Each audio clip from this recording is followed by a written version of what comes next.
statistics using our invoicing as far as printing patient statements, and then Superbills, FlexBills, and a couple of other new features that I'm going to be fitting into this particular demonstration today.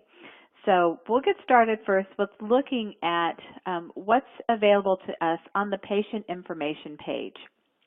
So from when you're in your account, whether you're an admin or a therapist, then you have the ability to bring up your patient information pages. And those pages are available to you by clicking on the old patient button, clicking on a patient's name, and seeing this page. Now this page has many things that are unique to this particular client. And a couple of those is the ability to send a Superbill or FlexBill on this client from this page. So I want to demonstrate that first of all.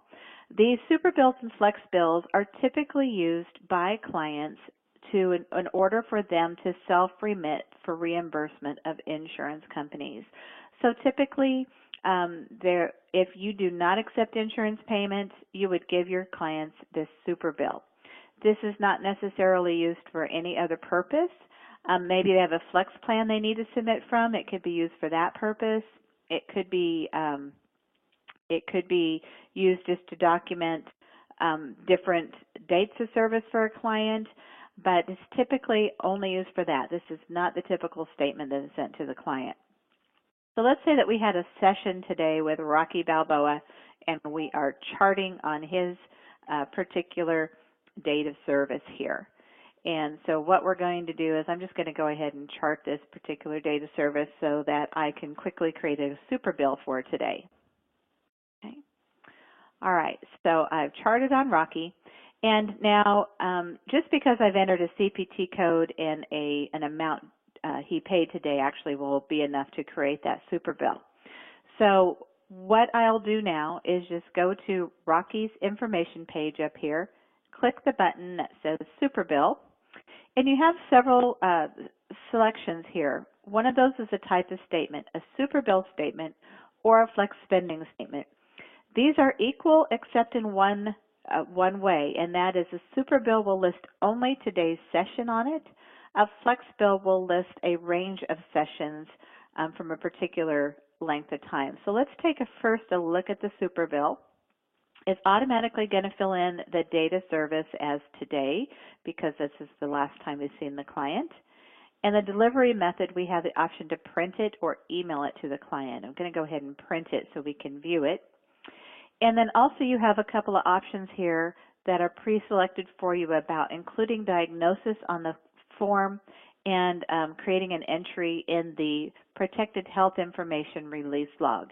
This is totally up to you and to the rules in your state. There are some states where on a flex bill you do not want the diagnosis code listed as they actually just don't want that. So you can click those, but I'll do this right now for both of those and hit Create Statement so that we're going to print it. This is going to print a PDF file, and so here's what we can see on it. It says Superbill at the top for insurance reimbursement. It's going to have the patient's identifying information at the top of the screen. Here's that diagnosis code. It's going to have this date of service, how much the patient paid, and a balance due. And then services provided by. So it's going to have the practitioner's name, and if this is also a group situation, it's going to have the group name on it and the date that the statement was generated. Okay. So that is what a Superbill looks like. I'm going to X out of this screen by clicking on the red X in the top right-hand corner. And let's take a look of if we were emailing this to a client, I would choose email instead. It's automatically going to put the patient's email address that's on file in this address area. And this is where you would confirm that they have a password. If they have a password on file with you already, maybe they do self-scheduling, it's going to automatically use that password. But if they don't have a password, the client will need to have one in order to open up and read the Superbill when they receive it. Because since there's a diagnosis on it, it is considered protected health information. So if they don't have a password on file, you can ask them what they would like it to be, or maybe just say, okay, I'm going to put it as your first or last name, just so that they know what it is. That's the most important thing.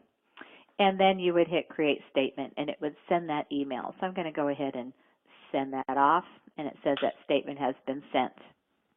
And just click OK.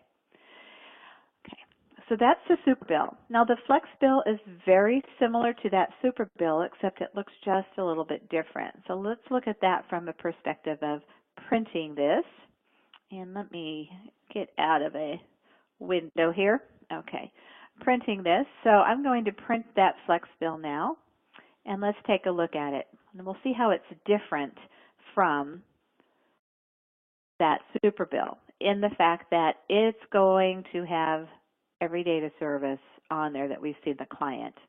Okay, and this is so that maybe at the end of the year they can ask for reimbursement from their Flex account, or how much they've spent with you as far as insurance purposes go, for tax purposes. So it looks very much the same, except with all those dates of service. Okay, so that's one of your options there as well. I'm going to X out of that. Now this PHI release log where it says create entry, I want to show you a bit about that.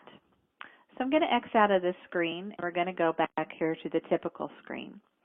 And on the patient's information page at the very bottom of their white column of buttons, it says a PHI release. It's the third one from the bottom.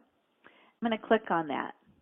And this is where you yourself can make an entry into what's called a protected health information log. You can this would be a manual entry into that log, but you actually can print what has been automatically added to that log. So I'm going to click down here to say print the release log. So this is going to automatically log every single time you print progress notes, or you send statements such as a paper billing statement to this patient. This one's been sent a lot of statements over time, but every date that you have released some sort of information, including billing statements, Superbills, Flex bills, it's going to appear on this log. So this is really for your information, more much so than the patient ever having this information. But if the patient ever asks, did you send over that information to the nursing home? And you can say, well, yes, I did. It was released on 10/26. Okay, and the purpose of that release, so that you're documenting that accordingly. So that's that PHI release log. So clicking on the bottom actually doesn't print the log, it actually allows you to view it. Okay, you have to, in order to print it, you'll have to go through one more step once you get that PDF file. So that's the Superbill and Flex bill. A couple other things on this area that kind of fall into this list of items we might give to a client would be an appointment list. So if you'd like to click that button, you can print out an appointment list for your clients of all their upcoming appointments which are already scheduled. Also, excuse notes for work or school. Okay, and the last appointment date and time is going to be pre-filled out for you. When you click that button, you can certainly override that to put in any date or time that you need to. But then when you hit print excuse, you're going to come up with this form, medical excuse for work or school. And there's a place there for you to sign it. X out of that one as well. Okay. And that's pretty much what I want to review here for the most part before we move on to statements. Any questions so far? Okay, as we're looking at statements, there's statements, two areas to get a statement for a client. And the easiest one of those is if you have a client in your office who just wants a copy of that statement, is to bring up their information page and click on the statement button. And then it's going to ask you if you want to include transactions from a certain date. The default's going to be the current beginning of the current year to the current date. So you can definitely override that in case you want to do so, or change that to be an earlier date. You have a couple of choices here about including transactions occurring before this start date in balance forward and totals, or ignoring those. It defaults to including that. There might be some situations you'd like to ignore those. And then use PDF format when creating printout, which is typically gives you a nice clear copy to do so. So let's go here and click Create Printout, and we'll see what this statement looks like. The statement is going to have your information up here in the top left-hand corner. And so this statement is made to be able to be folded to fit into a two-window envelope, and the patient's address being right here. So obviously this would be folded to show in the window of the envelope, and this is your fold line. Then we have the information about your group and the therapist and who the client is and the transaction dates. So this is a lot of transactions. We've seen this client quite often, but it's going to have every date of service. It's going to have the activity printed out so that the client knows what it is. For example, it was 45-minute therapy, or it was a missed appointment, or it was an add-on code here. Okay.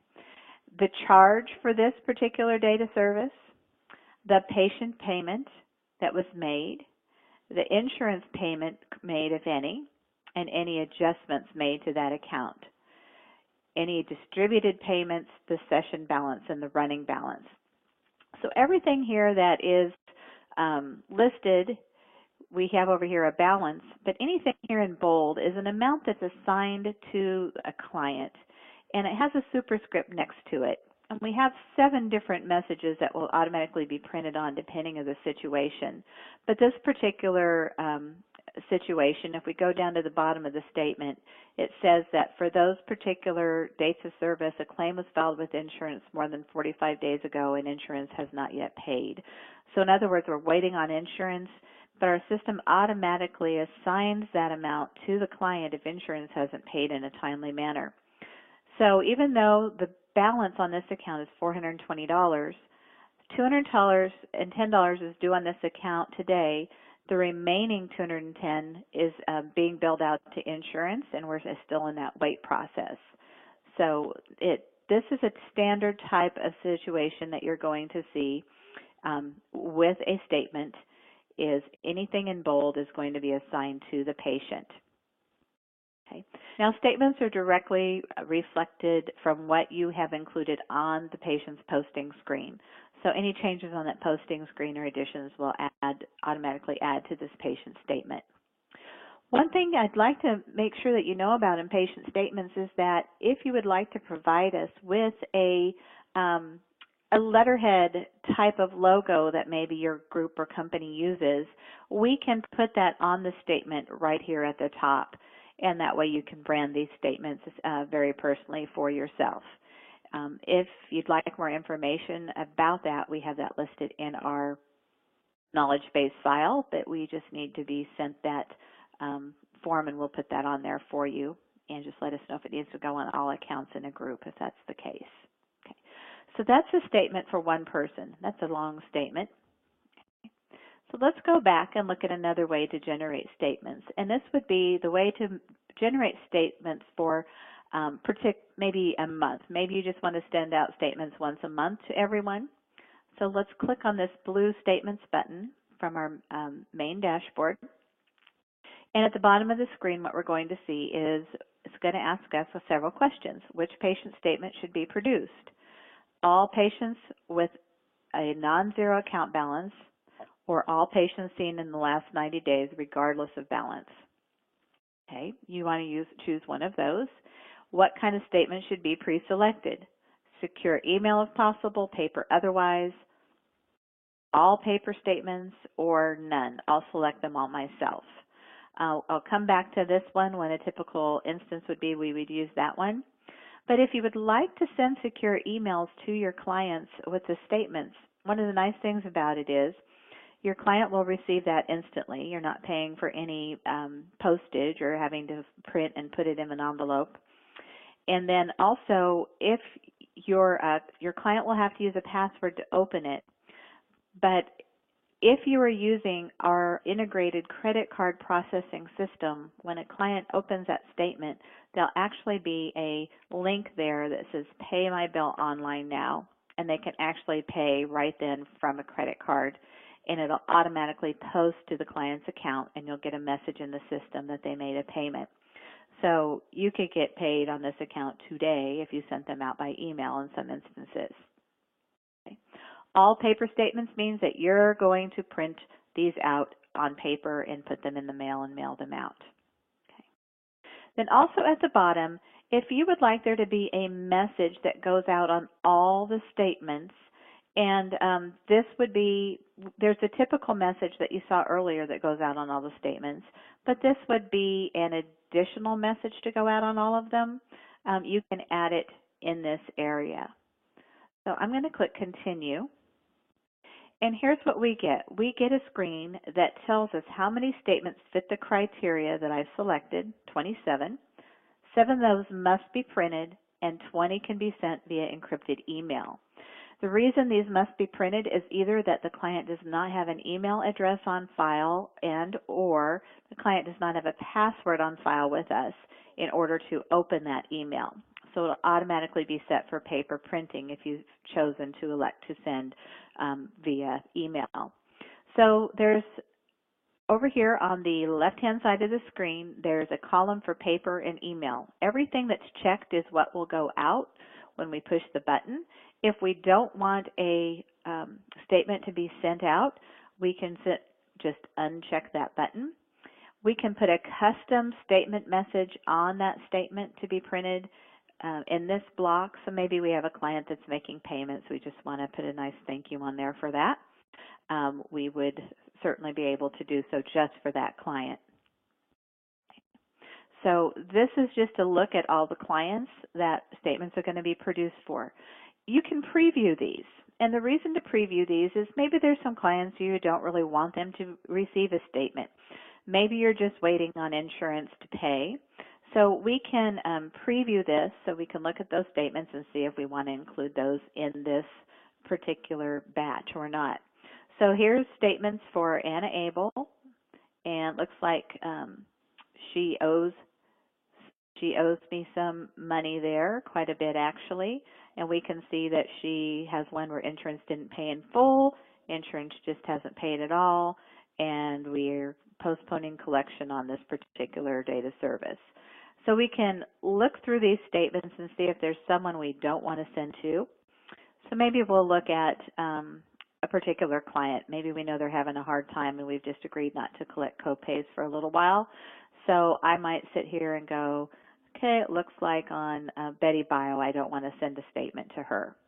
So we can X out of this, go back to our page, and just unclick Betty Bio, and then go to the bottom of the screen and hit Print Send These. And all these are going to be sent or queued for printing. So I just sent the emails, and now it's queuing it up and asking me to hit Continue in order to print those ledger statements. I can adjust the time frame for those ledger statements here, and then I'll just hit Create Printout, and that will, just like we saw earlier, that PDF format will be go to your printer and print them and put them in an envelope and mail them out. One more thing about these statements is you may have an instance where you'd like to have a client would like you to just email their particular statement to them. In order to email one client a statement, what you would do is you would go to the Statements button, and this is where you would select the type of patient statement to be produced and then choose None as the kind of statement to be pre-selected via email or paper. Just choose None, and what that means is when you get over to this particular page, none of these are going to be marked. That's so you don't accidentally send them out to all of your clients when you're only intended to send out one. So let's say that it was Callie that we're sending a statement to. I will just check this to go out by email, go to the bottom of the screen, hit Print Send These, and it's going to go and send that email, and I'm all done. Okay. That will also automatically put a PHI release entry into that log so that I'll know when I have sent that email for Callie.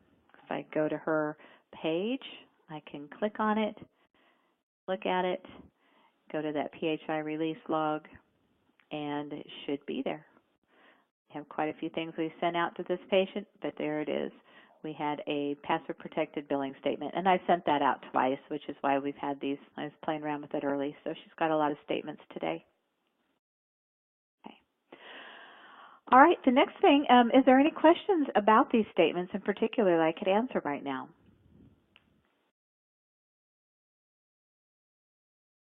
Okay.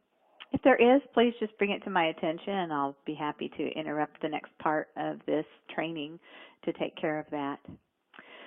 Next thing I want to talk about here is the Statistics button. And the Statistics button is found by going to the gray set of buttons by clicking the More button on the bottom of the column, clicking on Statistics, and then choosing the statistic you'd like to look at. A couple of them that are used quite often here. Practice income. So if I click on practice income, it expands the box to ask me what time span I want to look at. Last month's income, last year's income, this year to date so far, or specific dates for just today. I'm just going to choose last month and click Display Statistics. This gets me a line-by-line item, total charges, how much money came in from patients and insurance, how much came in by check, cash, and credit card, and then the procedures that I saw clients for and how much money came in for those. So this is an overview. And if you have a situation where maybe you pay a therapist based on a percentage of the amount of money that came in, you have a calculator here. So let's say that I pay them 50% of what comes in. I'll put 50 in this box, hit the enter button, and now I get my grand total over here. Okay, so you could actually just print this to provide to a therapist if you wanted to, as far as this is how much they would owe. To print this for your records, just press Control P on your, or Command P on your printer or on your keyboard. You also can go and look at a line-by-line item view for this particular therapist by clicking Show Income Journal for Susan Smith. So let's go look at that. And this is going to be a multi-page document. It's going to be the income journal. First, there's going to be listed all the charges for procedures that took place last month, the fee charged out, any discounts, and the discounted fee that may have happened there, and the insurance company that might have been assigned to. And then you're going to go into the amount of money received. So we have how much cash was received, the client's name and the date of service. Any credit card payments would be listed the same way, and any checks received. And these are going to be listed out by checks from primary insurance, checks from secondary insurance, and then checks from patients themselves. So if it's from insurance, it's going to tell you what insurance company that it happened from. So other transactions not included above, there's a refund given out, and that's going to be included in our income statement, but it's not going to be reflected up above because it's not income, it's a refund. So we have Jesse James was given a refund of $120 here on the 14th. Okay. So again, if you'd like to print this out, you can use the print icon here on your toolbar at the top and print out this particular statement. I'm going to X out of the screen in order to get back. And I have left quite a few things open here at the top, so let me X out of those as well. Okay. Another statistic that you might want to use is account aging reports. This is going to be a look at how much is outstanding from a particular therapist and how old that money is, how long it's been since we've need to collect on it. So anything that's out here past 120 days, you know, that's, from what I understand, that's a time to consider to write off those as bad debts that are never going to be collected. So here you have current, so this is either out to an insurance company or assigned to a patient. Most insurance companies should have paid by 30 days. Some may take longer, so just kind of depends, but these are problems that you might need to be working. So it's one way to look at those problems along with our bad claims area as well. Patient demographics. You can look at this patient demographics from a particular time span. Let's just go year to date and hit stats. what we can see is how many patients we have and the number of appointments on average. So we can see the age, we can see diagnostic groups, we can see zip codes, and then we can graph any of these out that we wish to graph. So if I want to look at this age graph, it's pretty easy to see that my main clientele are middle-aged from 45 to 64. I guess I fall into that category. So any of these, you can graph that diagnosis out here. So it looks like we see a lot of depression or mood disorders here, and then some anxiety disorders as secondary. Okay. All right, so next statistic here, let's take a look at, is going to be the patient list. Now you may need to run a patient list here, and so what you'll do is just choose that statistic, and then we're going to ask you what you'd like to be included on this list. So along with the client's name, do you want to include an address, an email address, phone numbers, their insurance company, their referral source, their status, and then how do you want to sort this list? Do you want to sort it by patient's last name? Maybe you want to sort it by insurance company because you're attempting to look at how many clients you have currently under a particular insurance company. Or maybe you're wanting to sort it by referral source. So if we just display that statistic, then we have a list here. It's going to give us a look at all those insurance companies, how many patients we have per insurance company, and then it's going to list those according to insurance company. First off are going to be our private pay clients, and then we're going to have get into our insurance companies that start with A, like Amerigroup or Aetna. Okay, so here's that list, and you just print that out to utilize it. Okay. Another one that you might want to look at, that this is a new feature that just came online on Sunday. It's an appointment audit. And what this is we're going to look here in a particular time frame again. But if you work in a group practice, sometimes you might have a question of who canceled or made that appointment. And maybe you have several admin, or the admin's looking at it going, wait, I thought I saw that client there earlier. Where'd it go? And maybe the therapist canceled it, or maybe the client self-canceled. So by clicking Appointment Audit and Display Statistics, you can look at all patients, or you can just look for one. It's like, I know what that client's name was, so let's go look at that. And who's changing that appointment? Again, we can look at anybody in our group and the date range of those appointments and just hit Continue. So we can see that Debbie Documents had 3 appointment times. All of them were set, and the time that it was changed at and who did it. So you can look at this and see if it was canceled or set, and how to manage that. So if you ever want to run that audit, you're very welcome to do that. I think you might find it a handy tool. All right, the next statistic that I want to show you is going to be a statistic that runs a CPT Code Breakdown. Again, you get to choose your time spans for this, but this is going to show you the number of CPT codes you saw last month, appointments, and then the amount of money billed. So this is not how much was collected. This is the amount of money that was billed out for those CPT codes. Right.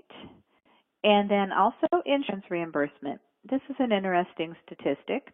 What it does is I'm going to do year to date here. What it does is it shows us how many appointments we're getting per insurance company that we're on panel with, and the average insurance payment compared to the patient payment and the total we've collected for those insurance companies. Okay. And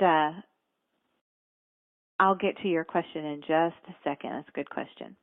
So what you have here is you're able to look at that by insurance company and see what you're getting paid on average by insurance companies. For example, Amerigroup's paying pretty well. Ceridian EAP on average is not. So you might want to take a look at how well insurance companies are paying you, or if you're getting a lot of denials and what's going on with that. Okay, and you had a question. I'm going to flip over here really quickly just to reread your question. Can you export the patient list to Excel or some other program to create mailing labels, etc.?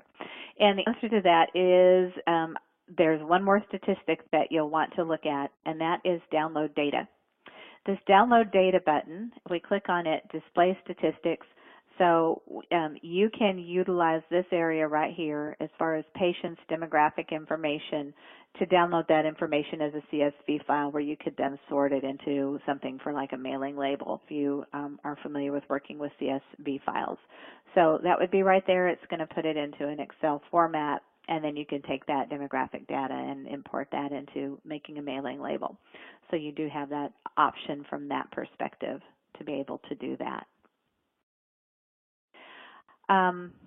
Other statistic here, download data. There's other things that you can download data for: patient information, appointments and financial information, chart notes, insurance, and any scans. We've included this because of that instance. There are some things that people may want to put into an Excel file to sort, to use for other purposes. The other thing is some people feel more comfortable having their information backed up on their own hard drive. And so it's going to be backed up as a CSV file for you. And so you have the ability to do that. We do warn you some of those may take a while to prepare, so we would not run those backups during the day. We would recommend doing that during at the end of the day or sometime overnight if you're going to do that. Okay. One other thing on statistics is just monthly activity, where we're looking at the statistics there and seeing how many appointments were included and how many appointments you saw per month and over time. So we can see what those averages are over time, maybe see the month that you take vacation and you don't have much patients there, and thus probably not much income either. Okay. One more area that I wanted you to take a look at today that I'm adding to this particular session that hasn't been there before, and that is one of our new areas, and this is under your preferences area. If you are the main account holder in a group, or you are an individual and you have an admin account, we've added something new here, and that is permissions. So at the in this area of the preferences, if you'll go down here to where it says Practice Group Membership and Privileges, what you're going to see here is every account that you have in the system that you are paying for, and or it's free. Admin accounts and supervisory accounts are free, but every clinical admin or supervisory account is connected to you. And you, as the account holder or the one who pays for those accounts, have the ability to manage what others can see and do. So, for example, I can, my front desk admin account, I can say, can they change their password? Yes, they can. If I want to take that permission away, I'll just unclick that, and then they can't change their password. And this is a protection for you in case you have someone quit. You can go in and change that password yourself. They can't change it on you, and all of a sudden you don't know what it is. Okay. Can edit preferences. So what this means is, can the front desk account go in and edit the preferences of other therapists? Do you want them to have the ability to go in and change your CPT code information, change your service location information, everything that's listed in this area? So a check mark means yes, they can. And can they view statistics? Check mark means yes, they can. If that's unchecked, it means they cannot view those statistics. That button will not appear that we just looked at there. Okay, so they will not have that button there, and they can't do anything with it.